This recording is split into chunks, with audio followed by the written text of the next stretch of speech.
दोस्तों नमस्कार, जय हिंद, वंदे मातरम। कक्षा 11वीं वालों का 19 मार्च का जो पेपर है आप लोगों के लिए ये मोस्ट इम्पोर्टेंट पेपर आपकी किताब पर आधारित जो board of secondary education Madhya Pradesh Bhopal के द्वारा जारी किया गया है। इसमें के 2 सेट पेपर उन्होंने अपलोड करे हैं। दोनों सेट पेपर के जितने भी क्वेश्चन है सारे क्वेश्चनों का हल मैं आप लोगों को बताऊंगा। सभी स्टूडेंट चैनल को सब्सक्राइब कर लेना, कक्षा 11वीं वाले स्टूडेंट, और सारा आंसर आप लोगों को मैं बताऊंगा। आज ये मैं हिंदी विषय का बता रहा हूँ, इसके अलावा आप लोगों का और जो पेपर है उनके भी आंसर मैं बता दूंगा। कक्षा 11वीं एमपी बोर्ड 19 मार्च का ये इम्पोर्टेंट होने वाला पेपर आपकी स्क्रीन के सामने आ चुका है। इसमें से बहुत सारे क्वेश्चन आपको देखने को मिलेंगे और आप लोगों के लिए हमारी एप्लीकेशन भी है, मेंस एजुकेशन ऐप। अगर आप चाहें कि हम परचेस करके ख़रीद कर कुछ पढ़ना चाहते हैं तो हमारा मेंस एजुकेशन ऐप ज़रूर आप डाउनलोड करेंगे। लिंक हमने चैनल के अबाउट सेक्शन में ऊपर ही ऊपर दे रखी है, तो आप एप्लीकेशन को डाउनलोड कर सकते हैं। गूगल प्ले स्टोर पर भी आप मेंस एजुकेशन लिखेंगे तो वहाँ पर भी आपको मिल जाएगा। देखिएगा, सही विकल्प का चयन कर लिखिए। चिरांगा किसके लिए तय थे? तो आप लोगों को याद रखना है, चिरांगा हर एक घर के लिए तय थे। मैं डायरेक्ट उत्तर बताऊंगा क्योंकि आप लोगों को याद कराना है सारे प्रश्न। नीर भरे नित प्रति रहे तब न प्यास बुझाई, इसमें कौन सा अलंकार है? तो इसमें आप लोगों को विशेषोक्ति अलंकार बता देना है। इसके अलावा आपका अगला प्रश्न देखिएगा, ये आ चुका है, विधायी संभाषण किस विधा की रचना है? तो विधायी संभाषण जो है ना, ये कर्जन को व्यंग किया गया है। ठीक है, तो इसमें आपका उत्तर क्या हो जाएगा? व्यंग विधा है। अर्थ के आधार पर वाक्य के कितने भेद होते हैं? तो आप लोगों को बताना है, अर्थ के आधार पर 8 भेद होते हैं। अगर रचना की दृष्टि से पूछे तो आपको 3 भेद बताना है। ठीक है, और अगर वाच्य की दृष्टि से पूछे तो वाच्य की दृष्टि से भी 3 भेद बताना है।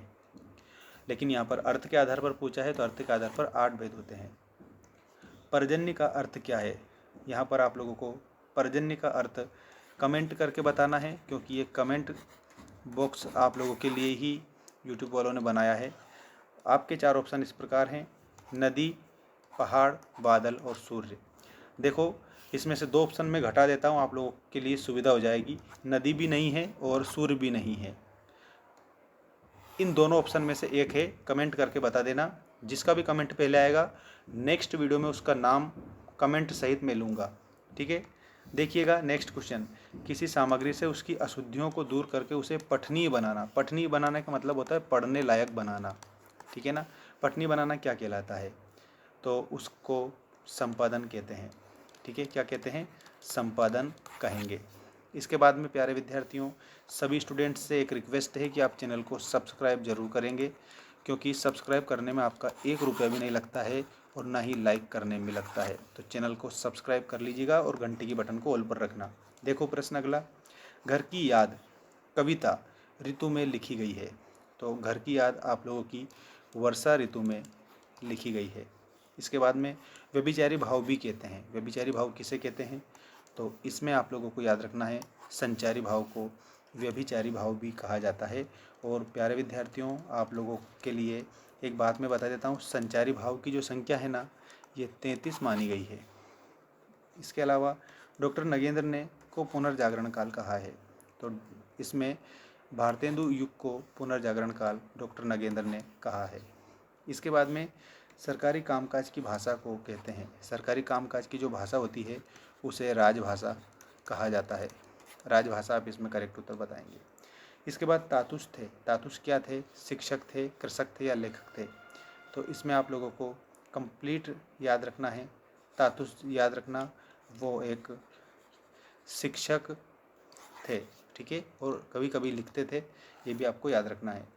इसके अलावा नेक्स्ट क्वेश्चन है आपका, सन 1894, ठीक है, 1894 में बनी film the arrival of the train देश में बनी। कौन से देश में बनी थी? तो ये बनी थी फ्रांस में। ठीक है, ये आपको याद रखना है। निम्नलिखित कथनों के समक्ष सत्य असत्य लिखिए।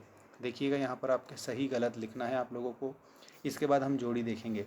पास पंजाबी साहित्य के कवि हैं, तो इसमें आप लोगों को सत्य बताना है। चित्त में उत्तेजना का संचार माधुर्य गुण में होता है, इसमें आप लोगों को असत्य बताना है। रजनी पटकथा में कुल 7 दृश्य हैं, तो ये आप लोगों का सही है। इसके अलावा लोकोक्ति के पीछे कोई घटना या कहानी अवश्य होती है, तो ये भी आप लोगों का सत्य बताना है। आलो अंधारी का अर्थ है अंधेरे का उजाला, तो ये भी आप लोगों का सही होगा। शब्द को क्ष अक्षर का अक्षर के बाद में आता है, तो इसमें भी आप लोगों को सत्य बताना है। इस तरह से आप इसे कंप्लीट करेंगे और चैनल को सब्सक्राइब जरूर करें। बिल्कुल 100% सही चीज़ें आप लोगों को मैं बता रहा हूँ। इसके बाद में सही जोड़ी बनाइए, ये आपके क्वेश्चन आ चुके हैं। सही जोड़ी का मिलान कर लिखिए में, देख सकते हो आप सभी। ये आप लोगों का पहला त्रिलोचन, तो कवि त्रिलोचन आप लोगों को याद रखना है। इसमें चंपा काले काले अक्षर नहीं चिन्हती। इसके बाद में यहाँ पर एक निपात शब्द जो कई बार पूछा गया है, तुम भी आ गए, ठीक है। और जो महाकाव्य है, महाकाव्य में आप लोगों को याद रखना है सर्ग में बंधी रचना होती है। जामुन का पेड़ जो है वो कृष्णचंद्र जी के द्वारा लिखा गया है।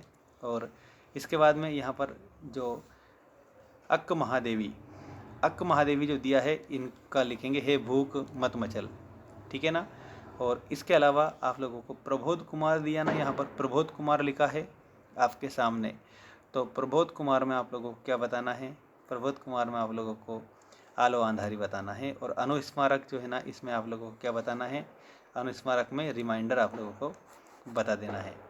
इस तरह से आप इस जोड़ी को कंप्लीट करेंगे। और सभी स्टूडेंट जल्दी से जल्दी लाइक कर दीजिएगा इस वीडियो को, क्योंकि आप लोगों के लिए ये बहुत ही बेस्ट क्लास हमारे द्वारा लगाई जा रही है। इसके बाद में ये एक शब्द या एक वाक्य में उत्तर दीजिए आ चुके हैं आपकी स्क्रीन के सामने। कबीर के अनुसार मानव शरीर का निर्माण किन 5 तत्वों से हुआ है? तो पहला तत्व तो आप लिखेंगे धरती, ठीक है। दूसरा तत्व आप लिखेंगे आकाश। तीसरा तत्व आप लिखेंगे वायु, ठीक है। चौथा तत्व आप लिखेंगे जल, ठीक है। और पांचवा तत्व आप लिखेंगे मृदा, ठीक है। इन सभी तत्वों से याद रखना मनुष्य के शरीर का निर्माण हुआ है। पंच तत्व आपको बताना है।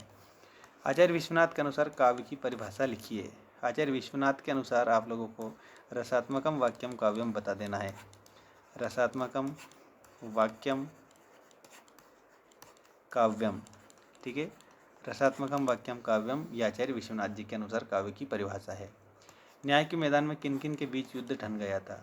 तो इसमें आप लोगों को लिखना है धर्म, मतलब कि जो पार्ट 1 है उसमें दिया है धर्म के बीच में और एक धन के बीच में।